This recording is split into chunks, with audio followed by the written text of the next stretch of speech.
Je vous remercie une fois de plus de me donner l'occasion de finalement manifester notre joie et surtout de remercier le président du comité de transition et de restauration des institutions, le général Clotaire Brice Oligui, qui a pris une décision salutaire concernant les détenus d'opinion et d'autres d'ailleurs qui dans certaines procédures étaient injustement accusés.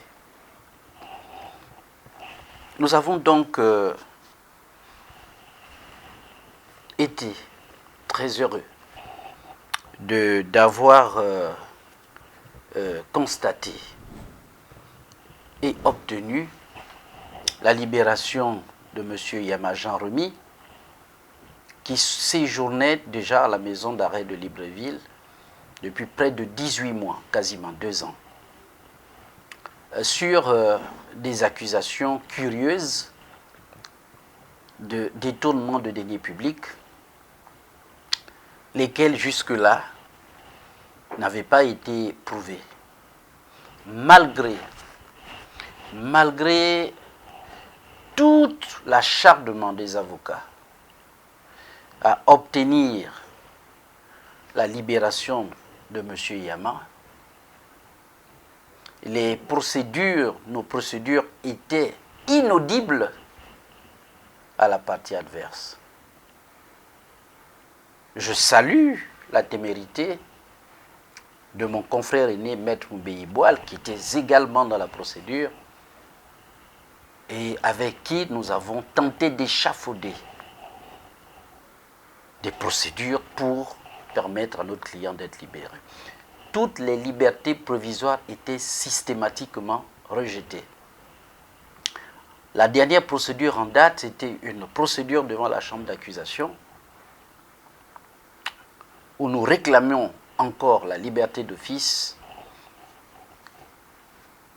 Celle-ci a toujours également été rejetée au point où le confrère, Maître Mbéi Boal, a dû saisir la Cour de cassation. Je dois dire que dans cette procédure de M. Yama, nous étions à la limite du désespoir parce que M. Yama venait de perdre son épouse. Nous n'avons pas pu obtenir qu'il assistât aux funérailles de son épouse, qui plus lui-même souffrant de diverses pathologies,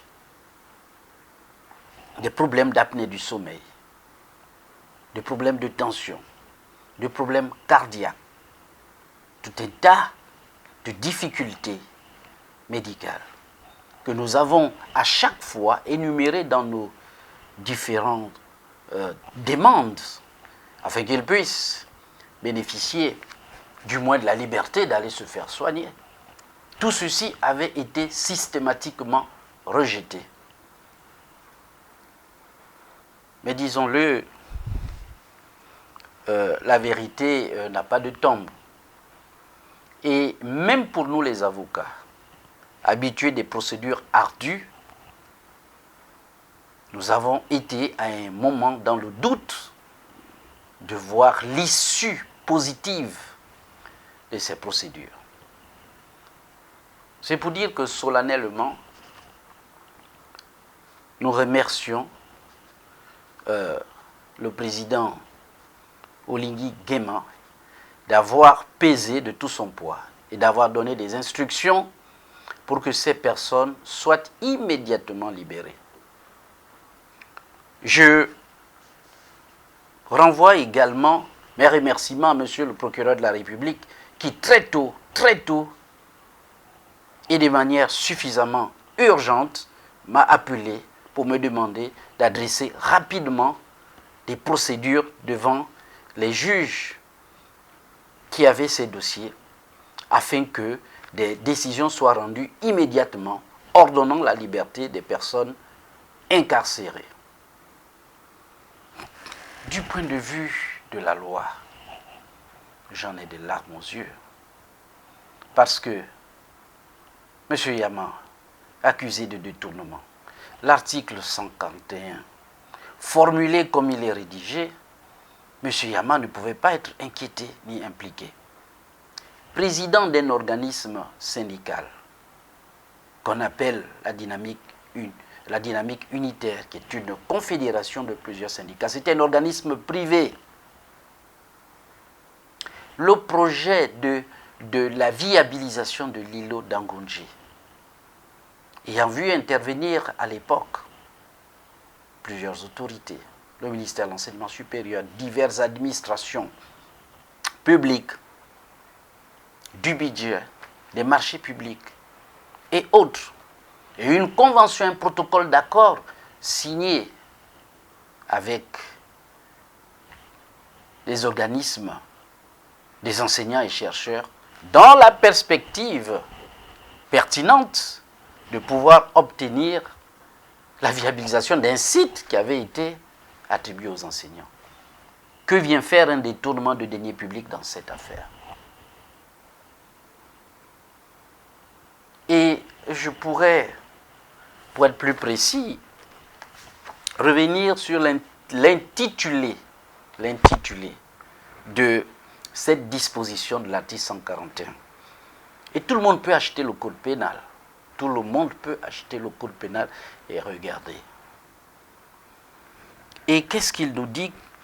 Le chapitre 10 est intitulé « De la soustraction ou du détournement de biens exercés par une personne exerçant une fonction publique ». Est-ce que M. Yama exerce une fonction publique lorsque il est président d'un organisme syndical qui est un organisme privé? En venant même à la lecture de cette disposition, l'article 141 précité qui dit que le fait par une personne dépositaire de l'autorité publique ou chargée d'une mission de service public, en tout état de cause, M. Yama n'est pas concerné par cette disposition. C'est pourquoi nous espérons que dans les heures qui suivront, dans les temps qui viendront, cette procédure devra être annulée. Personnellement, j'ai fait des procédures de dessaisissement, de requalification, afin que ces procédures soient annulées. Mais comme l'on dit, c'est la pyramide. Et c'est quand on est au-dessus de la pyramide qu'on peut influencer naturellement ce qui est en dessous de la pyramide et qui pourrait être aliéné de positions qui ne soient pas objectives sur un certain nombre de dossiers. Nous, les avocats, nous ne pouvons que dire au président du CTRI, M. Brice Clotaire Oligui Nguema, merci de nous avoir aidés, de nous avoir poussés et accompagnés à obtenir la liberté de ces personnalités, parce que c'est la justice qui triomphe. Ce n'est plus l'intérêt d'une personne, mais c'est l'intérêt de la justice dans sa globalité qui triomphe.